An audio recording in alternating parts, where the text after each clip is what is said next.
May mga taong sagad sa buto ang kasamaan at maging ang malamig na bangkay ng isang babae ay walang pangiling nilalapastangan. Paano kaya kung dahil sa paulit-ulit na paglapastangan sa isang bangkay ay magkaroon ng anak ang isang bangkay? Narito ang unang bahagi ng makapangalis at balahibong kwentong tampok sa linggong ito na di na magatang anak ng bangkay. Sa isa na namang gabi ng lagi.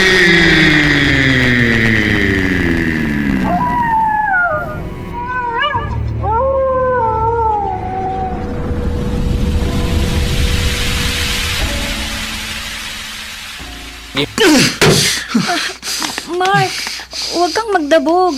Nasa loob ka ng aming pamamahay. Binigo mo ko, Aubrey. Sinabi ko lang sa'yo ang totoo. Pero alam mong mahal kita. Kaibigan ka lang para sa akin. At sinong gusto mo? Si Divino, na gaya mong pobre? At hindi katulad ko na kaya-kayang bigyan ka ng marangyang buhay. Wala na tayong dapat pag-usapan. Huwag mo kong ipagtabo yan.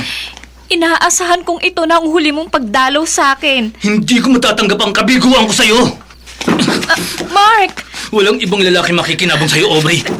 Pinagbabantaan mo ba ako? Sa ayaw at sa gusto mo, magiging akin ka! Sa akin ka lang!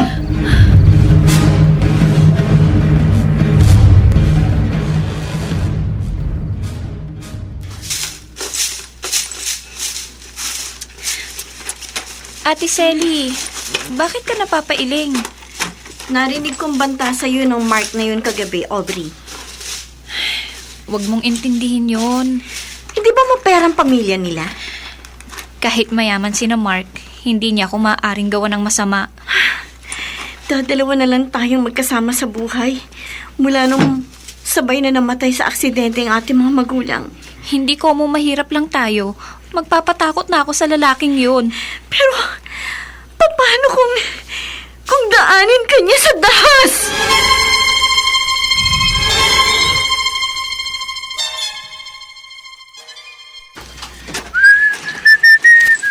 Divino, Ha? Ikaw pala, Mark. kanina pa kita inaabangan. May problema ba? Ikaw ang problema ko. Ha? Anong... Binasted ako ni Aubrey dahil sa'yo. May relasyon na kami. Layuan mo siya. Wala kang karapatang diktahan ako. Kapag hindi mo ipinaubaya sa akin si Aubrey, malilintikan ka. Huwag mo akong takutin. Hindi kita tinatakot. Itong pruweba! Bakit mo ako sinapak? Papalag ka, ha? Hindi ka uubra sa akin.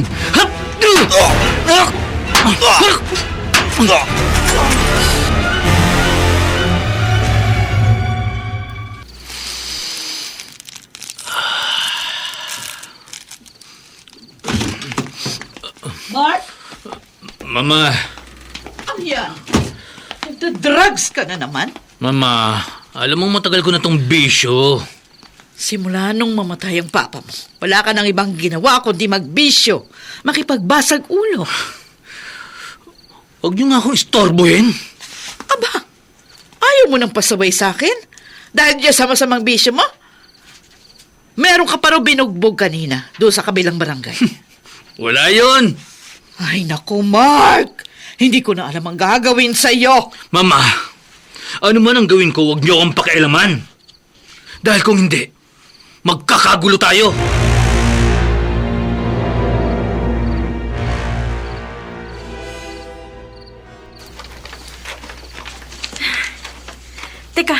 Teka, Aubrey. Bakit ka tumigil sa paglakad, Ate Selly? Malayo-layo pa naman tayo sa bahay natin. Parang bigla akong kinabahan. Dati naman tayong dumadaan sa iskinitang to, kahit madilim dito. Sa susunod, kapag ginabi ulit tayo sa pinapasukan nating patahian, mag-tricycle na lang tayo pa uwi, ha? Sige, ate.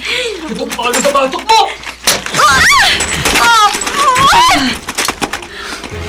Ate! Ate Selly! Huwag kang mag-skandalo, Aubrey. Nawalan lang ng malay ang kapatid mo. Hayop ka! Bakit mo pinalo ng baril sa ulo ang ate ko? Pagkargado itong baril ko, kaya sasama ka sa akin ng maayos.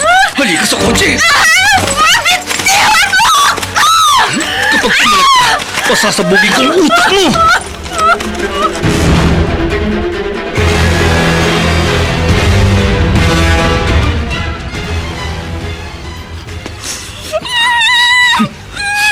Walang mangyayari sa pagpalag mo, Aubrey. Binasalan ko ang bibig mo at ginapos ko ang mga kamay mo para magawa ko sa iyo ang lahat ng gusto ko. Sikreto ang kwartong ito dito sa basement ng aming bahay. Kaya walang ibang makakaalam na bihag kita rito.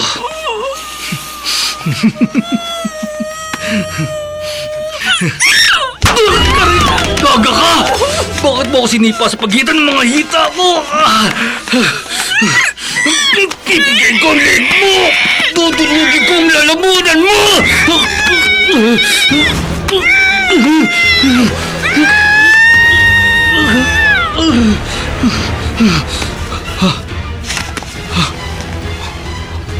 Aubrey? Aubrey? Patay na siya.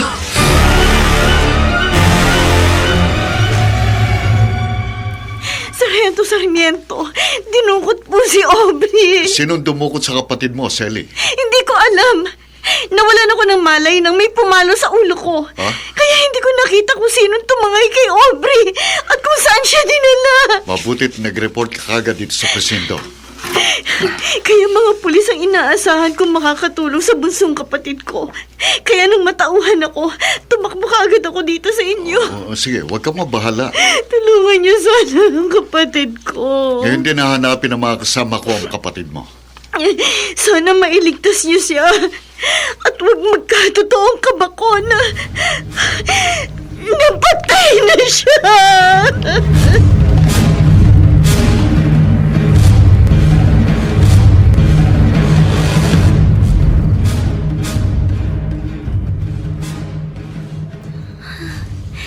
Kahit malalim na ang gabi, hindi pa rin ako makatulog. Hindi mawala ang pag-aalala ko kay Aubrey.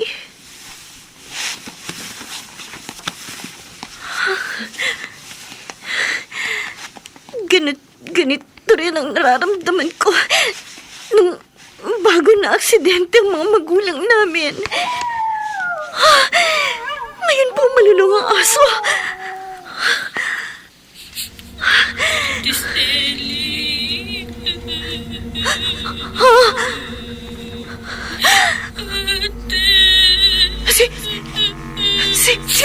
Si Aubrey, hugis, puting usok siya na nakalutang sa sahigang mga pa. Multo! Multo!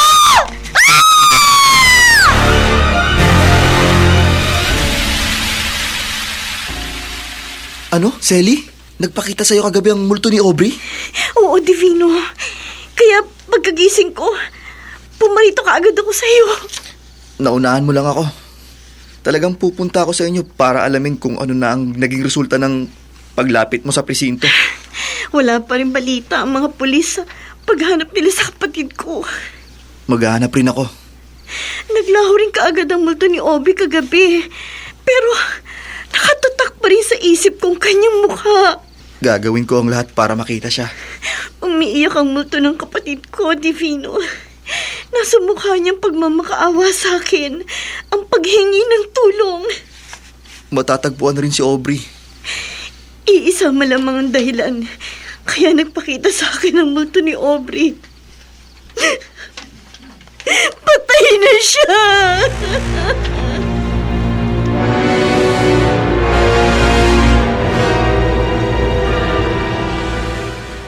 Sargento Sarmiento, pakiusap. Salamat na lang, Divino. Umayag na kayo, sumama ako sa inyo sa paghanap kay Aubrey. Baka malagi lang sa panganib ang buhay mo. Hindi ako natatakot. Ikaw na rin ang nagsabing maaaring may sandatang dumukot sa nobya mo. Handa akong itaya ang sarili kong buhay para maligtas lang si Aubrey. Ipaubaya mo na sa amin ang mga kasama kong paghahanap. May tiwala ako sa inyo, Sarge. Gusto ko lang makatulong. Kahit hindi ka sumama sa amin, may maitutulong ka. Ano yun, Sarge? Sabihin mo sa amin, may pinaghihinalaan ka ba kung sinong dumukot kay Aubrey?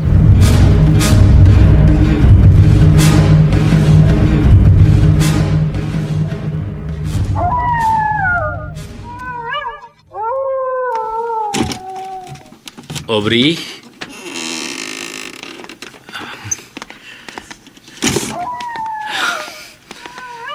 Narito na uli ako, mahal ko.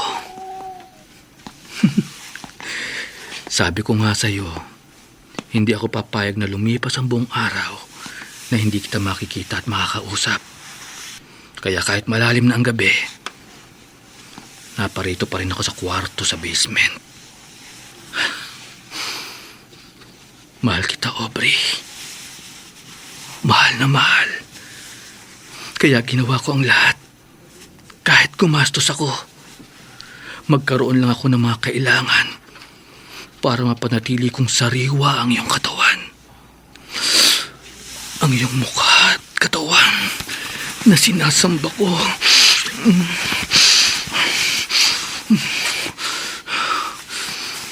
Hindi ka na kumikilos. Hindi ka na nagsasalita. Hindi mo ginagantihan ang aking mga yakap at halik. Pero kahit ganyan ka, aalagaan kita. Pupunasan. Bibihisan. Pananatiliin kong maganda at mabango ang buo mong katawan. Mananatili kang buhay para sa akin, Aubrey. Aubrey. Mark! Mama?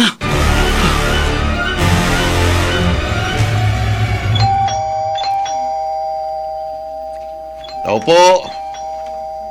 Sandali lang. Anong problema? Ako si Sargento Sarmiento.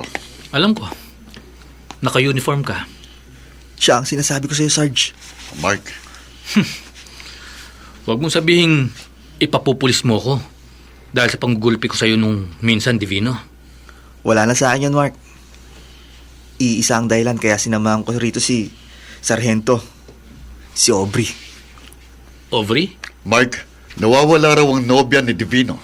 At ako ang pinagbibintangan yung may kagagawan sa kanyang pagkawala. Ah?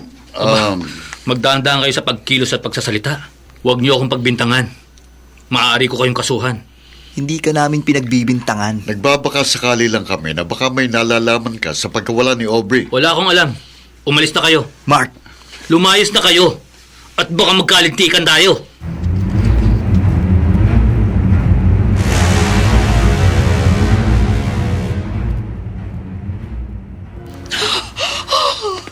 Anong problema, Mama?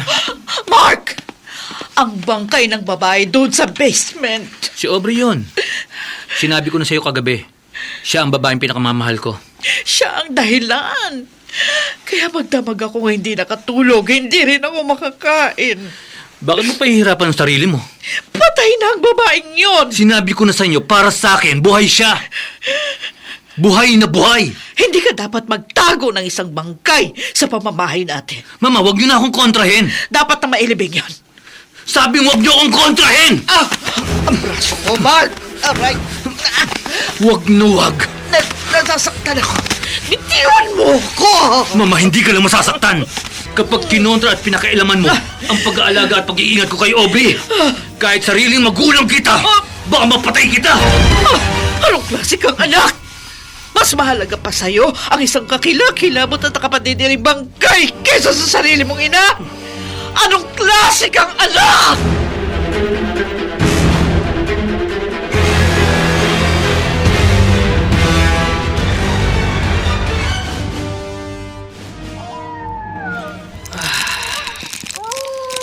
Ang sarap talaga ng droga. Pero mas masarap ito kapag kasama ko ang mahal ko.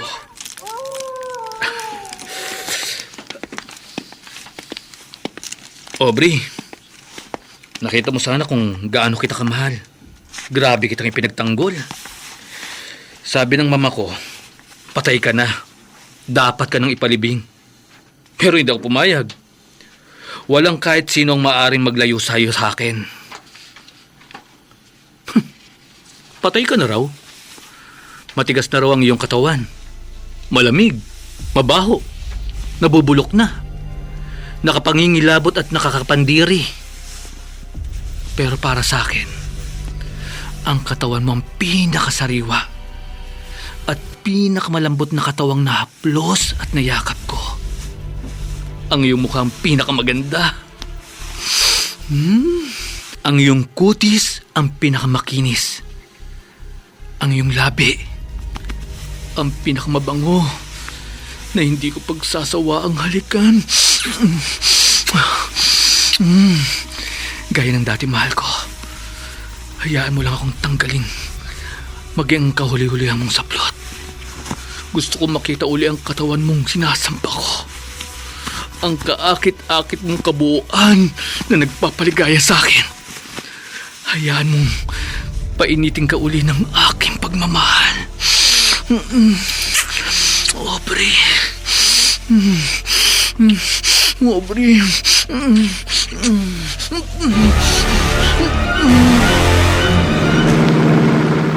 Sarge, Divino, pinagbigyan ko ng pakiusap mo.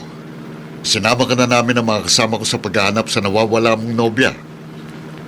nagpapasalamat naman ako sa inyo, Sarge. Oy, bakit ka napailing? Hindi ako naniniwala kay Mark. Mahirap kausap ang isang yun. Halatang may tinatago siya. Palbasa balitang lulong sa droga. Dapat nahalughog ang bahay nila. Divino, hindi natin maaaring basta pasukin ang isang bahay nang walang search warrant. Matibay ang duda kung may kinalaman si Mark sa pagkawala ni Aubrey. Kaya mo, magmamanman ako kay Mark. Sasamahan kita, Sarge. Hindi na.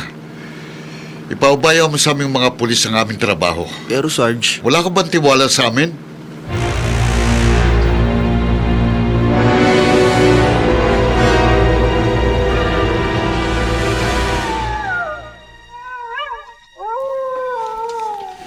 kahit pilitin ko ang sarili ko, hindi ako makatulog.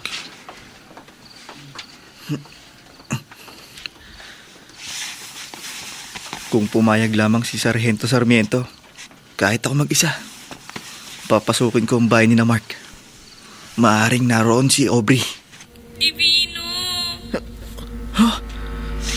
Hugis puting usok ng babae. Aubrey! Aubrey! Tulungan mo ako, Divino! Maawa ka sa akin! Tulungan mo ako!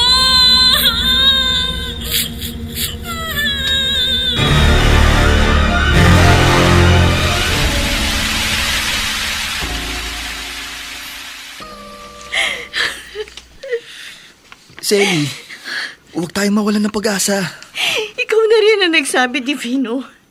Maging sa'yo, nagpakitang multo ni Aubrey. Hindi ako naniniwalang palatandaan yun na patay na ang kapatid mo. At ano pa bang ibig sabihin nun? Magpapakita bang multo ni Aubrey kung buhay pa siya? Buhay pa ang mahal ko. Bakit ilang araw nang nakakaraan, hindi pa siya nagbabalik? Maaring may malaking dahilan na pumipigil lang sa kanya. Maging makatotohanan na tayo dito, Divino. Kilala ko si Aubrey. Mahal niya ako. Tayo. Hindi niya matitiis na patuloy tayong mag-aalala sa kanya. Kaya nga malamang may masamang nangyari na sa kanya. Kaya nagmumulto siya. Umiiyak. Nagmamakaawa, humihingi ng tulong. Mapapatunayan nating buhay si Aubrey. Paano, Divino? Magtulungan tayo.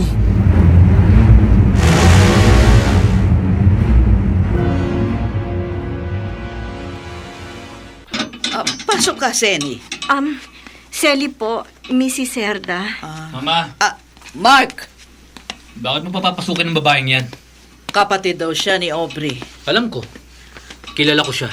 Naparito siya dahil... Alam ko malamang dahilan ng pagparito niya. Ako nang bahala sa kanya, Mama. Mark. Iwan niyo na kami. Oo, sige. Papasok na ako sa loob. Mark, Kung katulad ni Divinong nagdududa ka sa akin na may kinalaman ako sa pagkawala ng kapatid mo, makakaalis ka na. nagbabaka sakali lang ako na baka may nalalaman ka sa Wala pagkawalan. akong alam kung nasan si Aubrey. Binigo niya ako. Wala na akong pakialam sa kanya. Ganun pa. Ano pang itinitingin-tingin mo sa bahay namin? Sa bakuran namin? Wala. Umalis ka na. Kapag hindi ka pa lumayas, baka ipalapa kita sa alaga kong aso.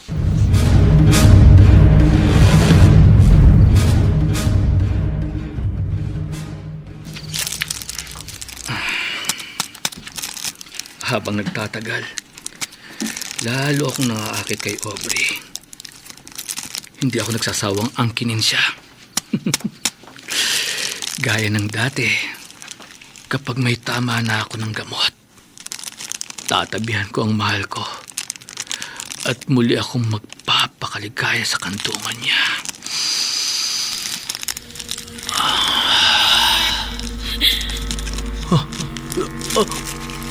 Aubrey!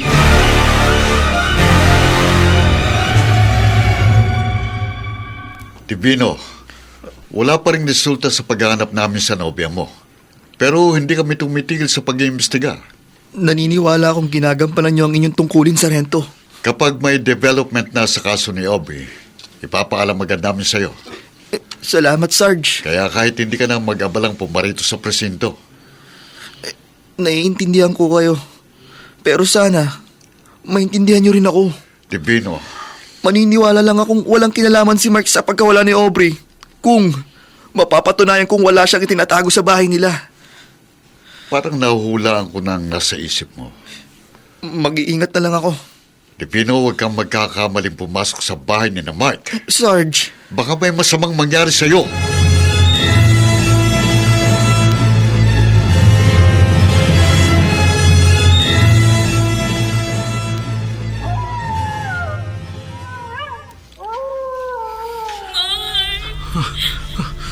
Ano itong nangyayari sa akin? Hindi pa ako langon sa droga. Pero parang nagtitrip na ako. Nakikiusap ako. Hindi ako dinadaya ng mga mata ko. Totoong nakikita ko siya. Nasa harapan ko ang multo ni Aubrey. Nagmamakaawa ako, Mark. Aubrey! Mahal ko! Maawa ka sa akin. Bigyan mo na ako ng katahimikan. Maawa ka!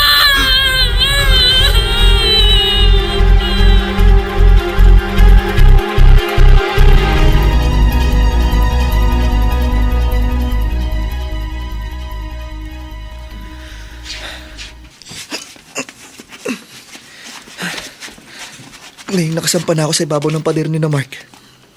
Papakabilahan na ako sa bakuran nila. Sinuway ko ang bilin ni Sargento na huwag akong gagawa ng maling hakbang. Pero maintindihan rin niya ako. Ang mahalaga, mapatunayan kung totoo ang duda ko na narito sa bahay ni na Mark si Aubrey. Papasok na ako sa bahay. Ha? Malaking aso! Atakihin ako ng malaking aso! Ah!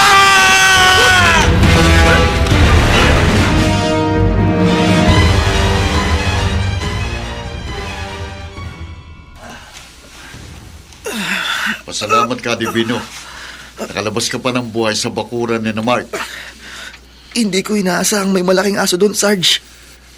Kung napatay ka ng hayop na yun, walang pananagutan si Mark. Nag-trespassing ka sa bakuran nila. Sarge, wala akong masamang intensyon sa ginawa ko. Naintindihan kita.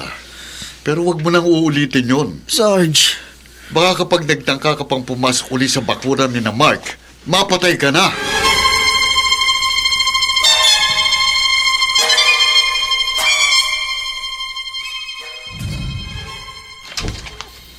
Papatayin mo ako sa takot, Mark. Hindi, Mama. Gusto ko lang masanay kang kasama natin si Aubrey. Ay, hindi ko yata makakasanayan na may kasama akong patay sa bahay. Kaya nga sundin mo ko. O hindi na nga kita kinukontra. Dapat lang. Hindi ko na pinakikialaman ano man ang ginagawa mo sa isang patay. Kaya nga hindi na ako nabuburyong sa'yo eh. Eh pero bakit kailangan ako pang maglinis sa bangkay? Madali lang namang punasan at bihisan si Aubrey. Ay, Oh, Mama. Narito na tayo sa basement. Pumasok na kayo. oo. Susundin kita. Pipikit ko na lang yung mga mata ko habang ginagawa kong gusto mo. Pupunasan ko na lang ang bangkay para mabihisan ko na siya.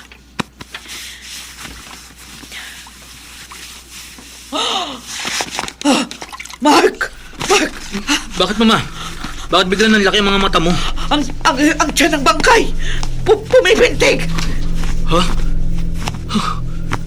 Bakit lumalaki ang tiyan ni Aubrey? Nabuntis ang bangkay!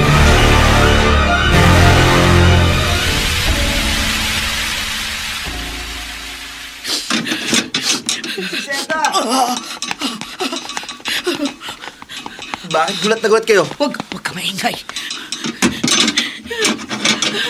Bakit parang takot na takot kayo? Talaga mamamatay ako sa takot kung hindi ako aalis sa bahay na ito. Saan kayo pupunta? Kahit saan. Ang importante makalayo ako dito at hindi ako masundan ni Mark. May problema kayo sa inyong anak? Mabigat ang problema ko sa kanya. Mrs. Serda, huwag kayong matakot. Wala na sa katinoan ang isip ng anak ko. Tutulungan ko kayo makaalis rito. Salamat. Pero magtapat kayo sa akin. Anong... Nasa bahay niyo ba ang kasintahan kong si Aubrey?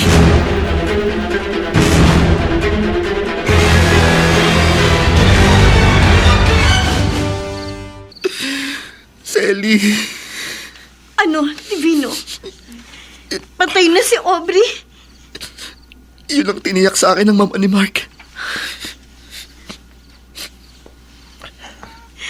At tinago ni Mark sa bahay nilang bangkay ng kapatid ko. Itinago at itinuring na asawa. Ayon kay Mrs. Serda. Kawawa naman ang kapatid ko. Napakahayop ni Mark. Totoo palang masamang hinala mo sa kanya. Malamang na siya rin ang pumatay kay Aubrey. Dapat pagbayaran niyang kasamaan niya. Wala na raw siya sa wastong isip ayon sa kanyang ina. Ipaalam kagad natin sa mga otoridad ang lahat. Galing na ako sa presinto. Nagkataong wala ron si Sarmiento dahil may inasikaso sa ibang lugar. Pero itinawag ko sa kanyang kahit mag-isa ako, kikilos ako. Pupunta ako sa bahay ni na Mark. Dumaan lang muna ako sa'yo para malaman mo ang lahat. Divino, Magtutuos kami ni Mark sa ginawa niya kay Aubrey. Magbabayad siya sa akin ng mahal.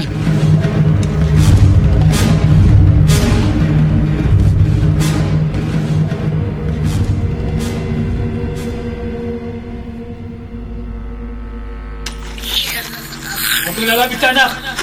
Huwag mo kong atakihin! Ako ang ama mo! Utang mo sa akin ang iyong buhay! Dapat mo akong kilalanin! Ituring mong Panginoon! Papatayin kita. Hindi mo ako mapapatay! Hindi ka makakatakan.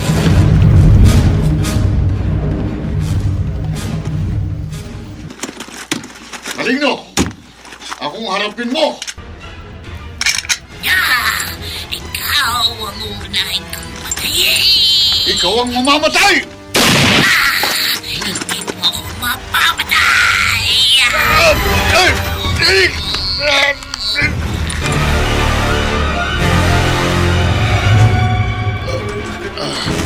Sarmiento! Naunahan mo ako rito, Mark. Pagdating ko rito, may umatake sa akin na malig. Tiyanak! Mag-ingat ka. Isusugod kita sa ospital, Sarge. Sarge! Sarge! Patay na siya. Mamatay ka rin, lalaki! Isang malignong kakilakilabot ang anyo. Tiyanak! Sasakbalin ko rin ang leg mo!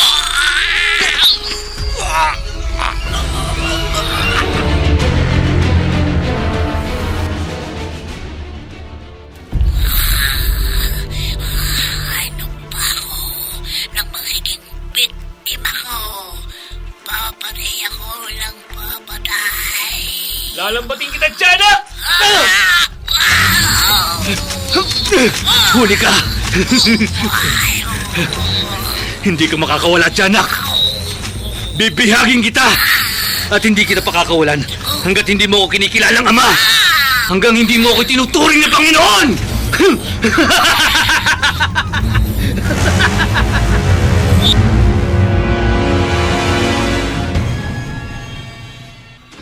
Aubrey!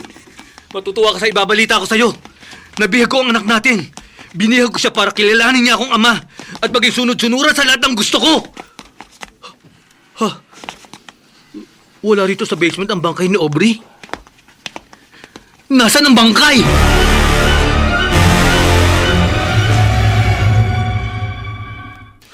Aubrey! Nasaan ka, mahal ko? Aubrey! Ang munting hawla na pinagkulungan ko sa tiyanak, nakabukas. At wala siya rito. Sino nagpakawala sa tiyanak? Ako, Mark! Aubrey! Nagbuntis ako. Nagsilang ng maligno. At muling nabuhay Para magsama tayo habang buhay, mahal ko. para pagbayarin ka sa lahat ng kabungan mo! Dalawa kaming maniningil sa malaking pagkakautang mo, Mark.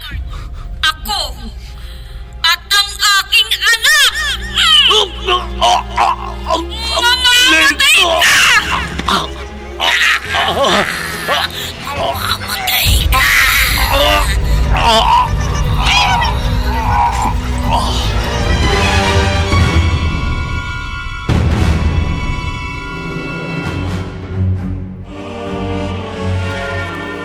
Katakataka ang mga nangyari, Divino.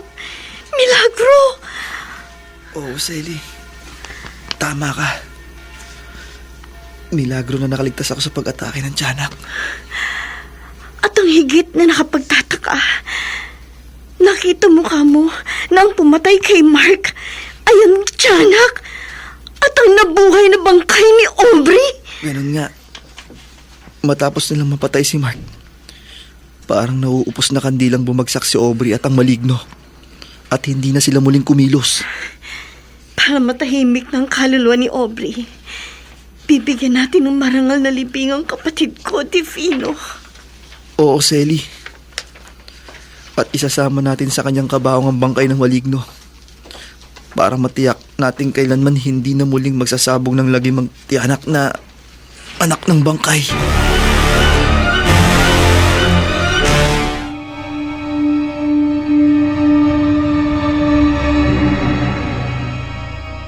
Hindi ka panipaniwala na ang isang bangkay ay maaaring magsilang ng isang kampon ng dilim at muli mabuhay.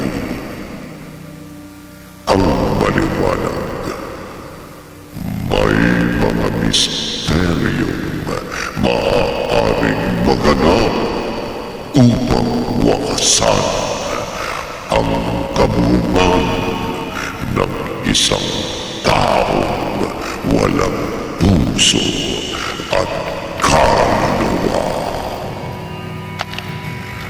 Dito natatapos ang ating tampok na kwento sa linggong ito na pinamagatang